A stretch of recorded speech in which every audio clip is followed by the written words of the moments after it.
So today we'll be going over Modern Merfolk Sideboard Toolbox. So, what is a Toolbox Sideboard and why you should use one?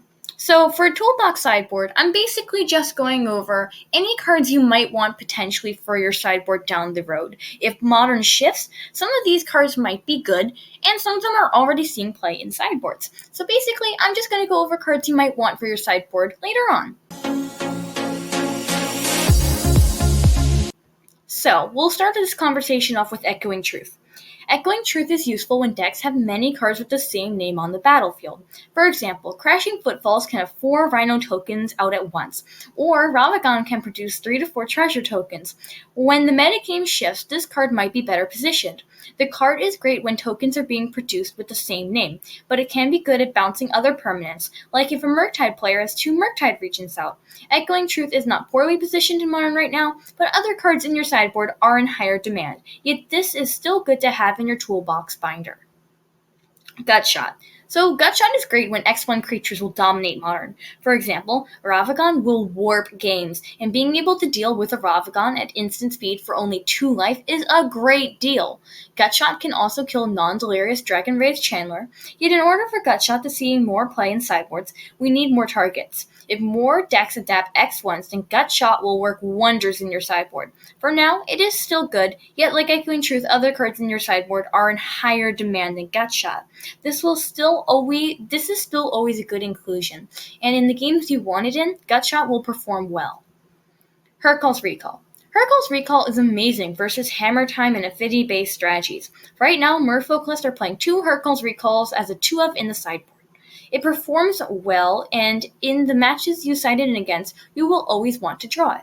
Right now, Modern isn't artifact heavy enough to run more copies in the sideboard, but in the future, I could easily see Hurkyl's Recall being run as a 4-of in Merfolk list.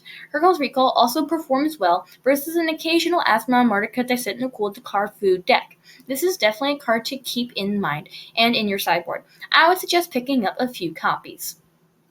So Spell Pierce is a very useful counterspell in today's Modern metagame. It can hit a pesky planeswalker like Ren, Teferi, or Grist. It will counter Bolts, Unholy Heat, Prismatic Ending, the list goes on. Spell Pierce can't hit the Evoke Elementals, but is still versatile, and is seen play in Merfolk sideboards as a 2-of. This is especially good versus Living End and Crashing Footfalls. It has been reprinted multiple times at Common, making it an easy card to have. It is powerful, simple, and affordable. Definitely worth having in your sideboard or toolbox binder. So Grafdigger's Cage is a good graveyard hate card versus Yawgmoth combo and some other graveyard-oriented strategies. It would probably be in Merfolk sideboards if it stopped Living End, yet Living End brings creatures from exile to the battlefield, not from your graveyard, meaning your Grafdigger's Cage will do nothing versus the matchup. This card is good, but only when the meta is right. The time isn't now. It doesn't even help us versus Isn't Murktide decks since it does not prevent Delirium. Right now, it is definitely a card to put in your toolbox binder, but not in your sideboard, since there are just better cards for the metagame. So Tidebinder Mage is a great card to own, yet it feels poor. You will rarely see on Tarmogoyf, and decks with Ravagon and Darcy can easily kill your Tidebinder Mage. If you tap down a Darcy, it'll still surveil. Overall, this card probably won't come back, but it is possible. Sideboards are really tight for Merfolk lists, and I just don't see it becoming heavily played since it doesn't have a matchup that it excels in, and it doesn't cover a very wide array of Modern builds. I'm not saying it will not come back, but it is probably unlikely you will need it in the near future. But with how Modern Horizon sets are, who really knows? So Chalice of the Void is either really well positioned or poorly positioned. Right now, it's pretty fine. Chalice of the Void versus Living End and Crashing Footfalls is great, and it's debatable to bring it in versus other decks. Chalice of the Void is best when X is equal to 0, since slamming it on turn 1 versus a Cascade deck always feels good. The Cascade decks have more answers than before through Brazen Burner, Beseiju, Otawara, and Grief if it's still in your hand. So Chalice of the Void is no longer a solid answer, yet it's still good. Most Merfolk lists run 2 Chalice of the Voids in their sideboard, and it is definitely a card to run in the meta right now. Make sure not to sell your Chalice of the Void when they are no longer in a high demand. So, Relic of Progenitus is a great card in today's modern metagame. Relic can keep Darcy's from getting Delirium and prevent Murktide regions from coming down too early. Relic is a good way to beat Yawgmoth combo since you are able to keep the undying creatures down. Relic is also great versus Living End since it is able to exile a cycling creature each turn. Relic of Progenitus is well positioned right now, and it will probably remain Merfolk's best graveyard hate card for years to come. Most lists run it as a 3-of in sideboards, and if the Merfolk sideboard wasn't so tight, it would easily be run as a 4-of in sideboards. So Counterspell is a versatile answer for almost any threat you play against. Counterspell's flaw is that it's too mana intensive. Sometimes you have a Mutavault, your Counterspell is dead, yet most of the time you need to play a Lord or a Silvergill Adept, and Counterspell just can't be cast because of how often you tap out. When against Elementals, you might hold up Counterspell for a Fury, but then the Elemental deck can just drop Cavern of Souls naming Elementals and there's nothing you can do, and you held Counterspell up for nothing. So overall, Counterspell is a great card for Merfolk, yet it still seems slow, and holding up Spell Pierce is so much easier. Overall, this isn't a bad card, and you should always have some copies if needed because Counterspell is still great. So let's talk about Flusterstorm. Flusterstorm is a strong counterspell that could easily be in your sideboards. A similar card, Spell Pierce, is seeing play in the sideboard slot.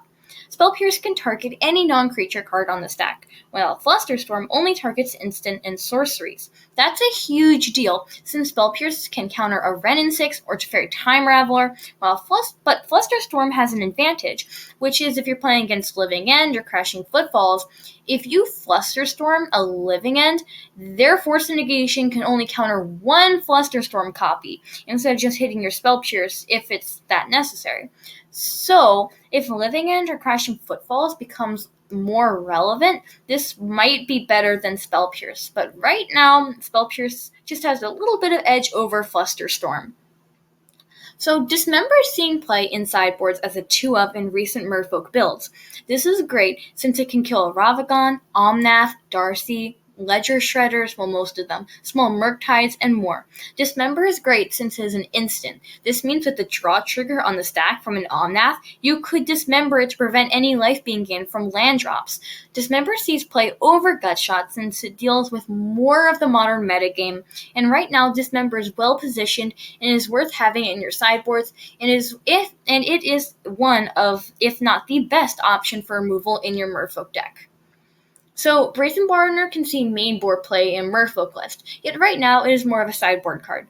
Brazen Barter's Petty Theft ability alone is a good effect for 2 mana, yet after that ability you get a 3/1 body that can start chipping in for damage. This is amazing versus Crashing Footfall since it can kill a token and then start swinging in for damage. Bouncing a Murktide region is also a feel-good moment, and Brazen Barter can trade with Delirious Darcies. Its weakness is that a Wrenn and 6 or Lava Dart can easily kill it, but this card is still a very good tempo card, and in the future, I wouldn't be surprised if it saw play in Merfolk main boards. And also, Lava Dart's seeing a little bit less play now. So, Kira is amazing in a removal-heavy meta. It can soak up a lot of your opponent's interaction, since you will need to target Kira twice in order to get her off the board. Kira can cause your opponents to 4-for-1 yourselves to remove Kira if your opponent's playing Elementals, so that's really nice. So, in the right matchup, Kira will do some serious work. That is why she sees play as a 2-of in Merfolk sideboards. And if Kira will continue to do as well as long as Modern has as much removal as it does. Whenever you struggle for your creatures to stick, it is the right time for Kira. So, let's talk about Surgical Extraction. So, Surgical Extraction could see play in Merfolk sideboards, yet sometimes it is difficult getting the right cards in your opponent's graveyard. Yet, if a degenerate combo comes out that involves the graveyard, Surgical Extraction will become a staple in sideboards. It can shut off certain decks, yet those decks aren't around much anymore. Right now, it is not the time for Surgical Extraction, but it might be worth having for the future. So Damping Spear shuts down around 2 strategies. Those are Tron and Storm. Both Tron and Storm are basically dead in Modern. Tron's a little active, yet not near as much as it once was. And Storm is such a rare matchup that there's no need packing any hate for the deck. Considering that we already have Tideshaper and Spreading Seas, Tron is not a bad matchup. So right now, Damping Spear is quite poor in our sideboards, but if Modern shifts and Storm becomes a thing, this will be a very playable card. But that time just isn't now. So thank you for tuning in. Feel free to like, comment, and subscribe.